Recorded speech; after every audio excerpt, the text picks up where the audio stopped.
નાની કઠેચી મોટી કઠેચીમાં માવઠું પડ્યું। લખતરના ગડથલ, તલસાણા, માલિકા, ડેરવાડા સાકર જેવા ગામોમાં ઝરમર વરસાદ પડ્યો। કમોસમી વરસાદને પગલે ખેડૂતોને નુકસાનની સંભાવના સતાવી રહી છે। અજમો, ઉનાળુ તલ સહિતના પાકને નુકસાન જવાની શક્યતા છે।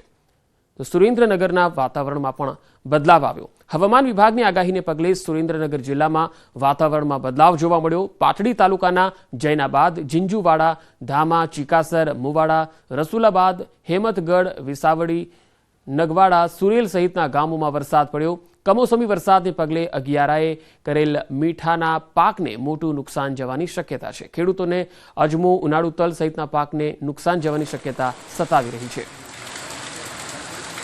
સુરેન્દ્રનગરથી આ તસવીર આવી રહી છે। પાટડીના જૈનાબાદ, ઝીંઝુવાડા અને ધામમાં માવઠું જોવા મળ્યું છે। તસવીરોમાં જોઈ શકાય છે કે કમોસમી માવઠાને પગલે ખેડૂતોની ચિંતા વધી ગઈ છે। કેટલાક વિસ્તારોમાં ભારે પવન પણ ફૂંકાયો હતો। વધુ માહિતી મેળવીએ સુરેન્દ્રનગરથી સંવાદદાતા અક્ષય જોશી જોડાયા છે। અક્ષય, સુરેન્દ્રનગરમાં સૌથી વધુ વરસાદ કયા વિસ્તારમાં અને ખેડૂતો શું કહી રહ્યા છે? જી ચોક્કસથી સુરેન્દ્રનગર જિલ્લાની વાત કરો તો સુરેન્દ્રનગર જિલ્લામાં વહેલી સવારથી વાતાવરણમાં પલટો જોવા મળ્યો હતો અને જિલ્લાના 10 તાલુકા પૈકી ત્રણ તાલુકા પાટડી, લીંબડી અને લખતર તાલુકામાં છૂટાછવાયા વરસાદ નોંધાયો, જેમાં સૌથી વધુ વરસાદ હાલ પાટડી તાલુકામાં હોવાની વાત જે છે એ સામે આવી છે।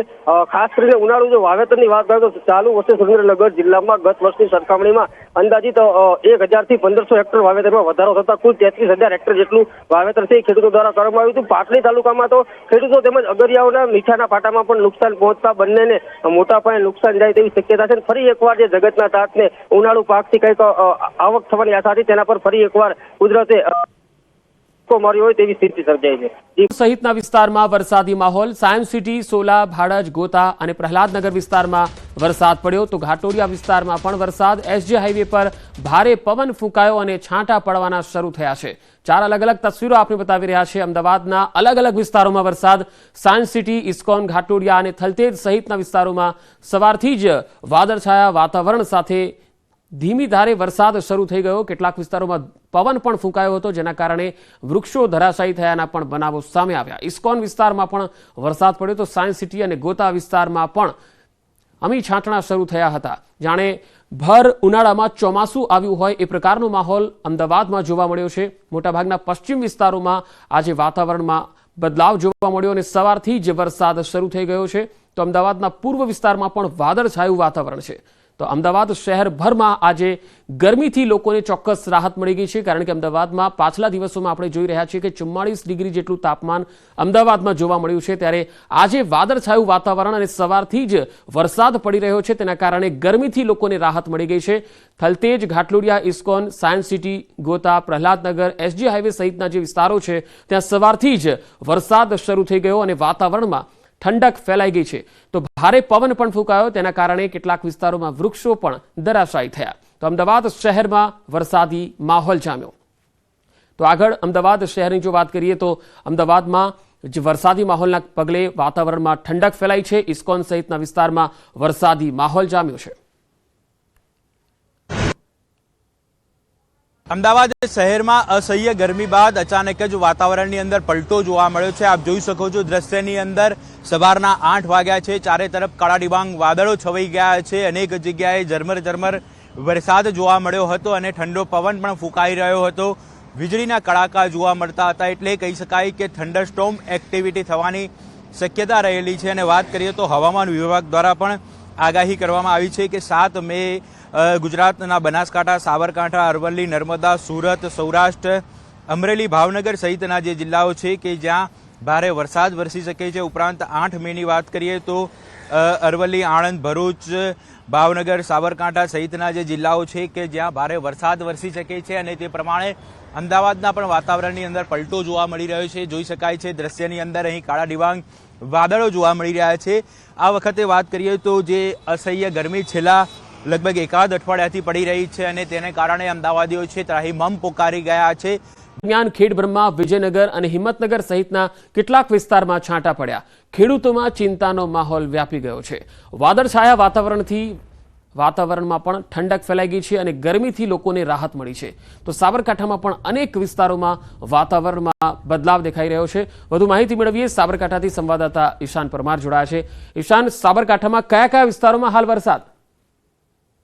પંકજ, ચોક્કસ કે સાબરકાંઠા જિલ્લાની વાત કરીએ તો સાબરકાંઠા જિલ્લામાં ગત રાત્રે જે વરસાદ નોંધાયો હતો તેમાં પોશીનામાં 1 mm, તલોદમાં 1 mm અને પ્રાંતિજમાં 2 mm જેટલો વરસાદ નોંધાયો હતો. નોંધનીય છે કે ગત રાત્રે જે અચાનક જ વાતાવરણમાં પલટો જોવા મળ્યો હતો અને ભારે પવન અને ગાજવીજ સાથે વરસાદ વરસ્યો હતો, જેના કારણે જે પ્રાંતિજ, તલોદ અને જે પોશીના વિસ્તારમાં છે તે 1 થી 2 mm જેટલો વરસાદ નોંધાયો હતો. આ ઉપરાંત અન્ય તાલુકાની વાત કરીએ તો ખેડબ્રહ્મા, વિજયનગર, પોશીના, ઈડર, વડાલી અને હિંમતનગર સહિતના વિસ્તારોમાં ક્યાંક વધુ વરસાદ તો ક્યાંક ઝરમર છાંટા પણ જોવા મળ્યા હતા. એટલે નોંધનીય છે કે જે હવામાન વિભાગની જે આગાહી કરવામાં આવી છે 4-5 દિવસની, એ આગાહી વચ્ચે અત્યારે હાલ તો વરસાદી માહોલ જોવા મળ્યો હતો. રાત્રિએ જાણે કે ચોમાસા જેવો માહોલ હોય એ પ્રકારની ગાજ અને વીજળી થતી હતી, જેના કારણે લોકોએ જે અત્યારે ઉનાળામાં જે લોકો બહાર સૂઈ રહ્યા છે તે તમામ લોકો ઘરમાં જે ગરમીમાં ઘરમાં જે ખાટલા અને પથારી લઈને ઘરમાં ઘૂસી ગયા હતા. એટલે નોંધનીય છે કે હજુ પણ જે 3-4 દિવસ જે વરસાદની આગાહી છે, વરસાદની આગાહી લઈને ખેડૂતો પણ ક્યાંક ને ક્યાંક ચિંતિત જોવા મળ્યા છે.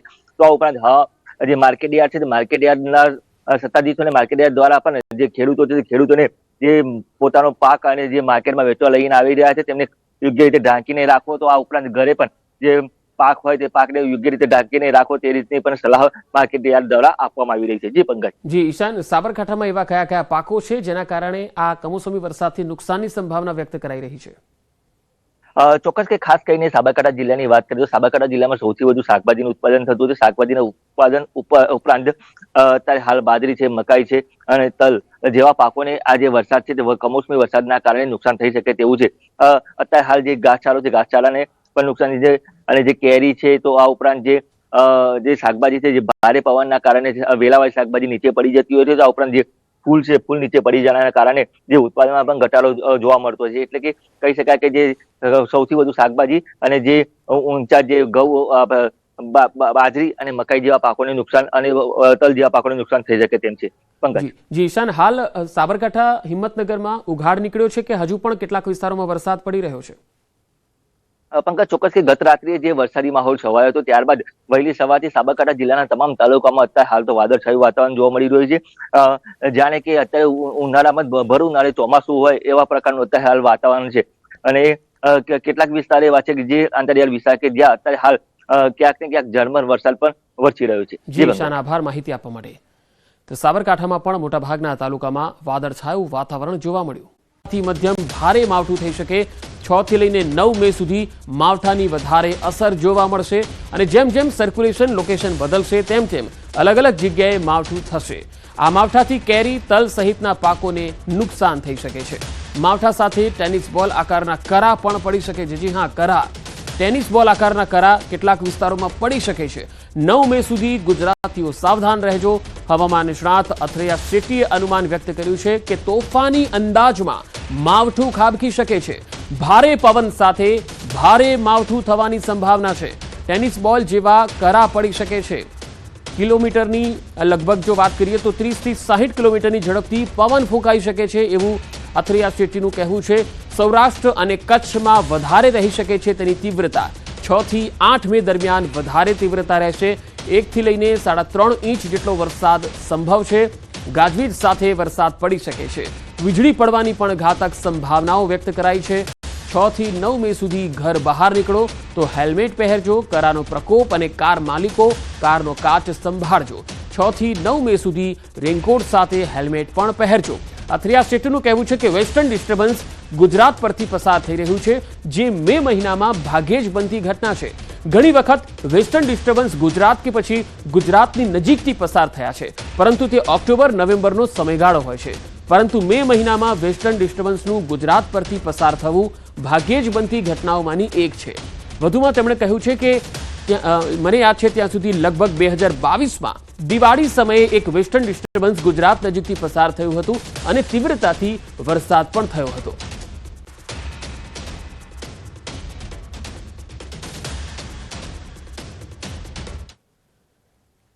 તો ગુજરાતના ખેડૂતો માથે ફરી એકવાર આફતના એંધાણ કહી શકાય। હવામાન વિભાગે ગુજરાતમાં 5 દિવસ માવઠાની આગાહી કરી છે। ભર ઉનાળે ગુજરાતના ઘણા ભાગોમાં ધોધમાર માવઠું થઈ શકે છે। હવામાન વિભાગના મતે આજથી 8 મે સુધી અલગ અલગ ભાગોમાં વરસાદની સંભાવના વ્યક્ત કરાઈ છે। તેજ પવન અને વીજળીના કડાકા ભડાકા સાથે ઘણા ભાગોમાં માવઠું થઈ શકે છે। ગુજરાતમાં 5 દિવસ દરમિયાન વરસાદની સાથે કરા પડવાની સંભાવના પણ વ્યક્ત કરાઈ છે। દક્ષિણ પૂર્વ રાજસ્થાન પર સાયક્લોનિક સર્ક્યુલેશન બનેલું છે। એક ટ્રફ એક્સટેન્ડ થઈ રહ્યો છે, જે ટ્રફ દક્ષિણ પૂર્વ રાજસ્થાનથી લઈને દક્ષિણ ભારતમાં તમિલનાડુ સુધીનો છે, જેની ગુજરાત, મહારાષ્ટ્ર અને કર્ણાટક પર અસર દેખાઈ રહી છે, જેના કારણે અમદાવાદના હવામાન કેન્દ્ર પરથી ગુજરાતમાં વરસાદ થવાની સંભાવના વ્યક્ત કરવામાં આવી રહી છે।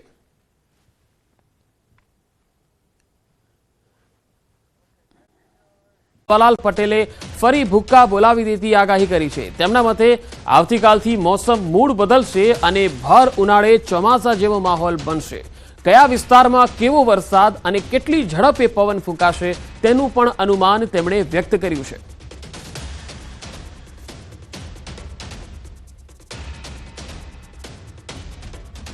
હવે આગામી દિવસોમાં ભારે આંધી વંટોળ અને ગાજવી સાથે વરસાદ થવાની શક્યતા રહેશે। લગભગ કેટલાક ભાગોમાં ઉત્તર ભારતના ભાગોમાં 80 કિલોમીટર પ્રતિ કલાકની ઝડપે પવન ફૂંકાવાની રહેશે। અમદાવાદ, ગાંધીનગર, ઉત્તર ગુજરાતના કેટલાક ભાગોમાં 50 થી 60 કિલોમીટરની ઝડપે પવન ફૂંકાતા ઊભા કેટલાક ઝાડનો લગભગ મૂળિયા હલી જાય તેવો પવન ફૂંકાવાની શક્યતા રહેશે। પણ ઉલ્લેખનીય છે કે હવે ધીરે ધીરે પ્રી મોન્સૂન એક્ટિવિટી શરૂ થશે અને તારીખ 3થી ગુજરાતના હવામાનમાં પણ પલટો આવશે અને તારીખ 5, 6, 7, 8 તારીખમાં ધોધમાર વરસાદ લગભગ ઉત્તર ગુજરાતના કેટલાક ભાગો, કચ્છના ભાગોમાં ક્યારેક હળવું પૂર પણ આવી શકવાની શક્યતા રહેશે। એટલે હવે વરસાદ જે છે એની ગતિવિધિ પ્રી મોન્સૂન એક્ટિવિટી શરૂ થશે। તો અંબાલાલના મતે 8 મે સુધીના સમયમાં ગુજરાતમાં વૈશાખ મહિનામાં અષાઢ જેવો માહોલ બની શકે છે। જો કે આ ગાળા બાદ ફરી 2 વખત કમોસમી વરસાદ ગુજરાતને ગમરોડશે। આ ગાળામાં વીજ પ્રપાતના પણ એંધાણ છે। વરસાદની ગતિવિધિ સાથે સાથે કોઈ ભાગોમાં તો વરસાદ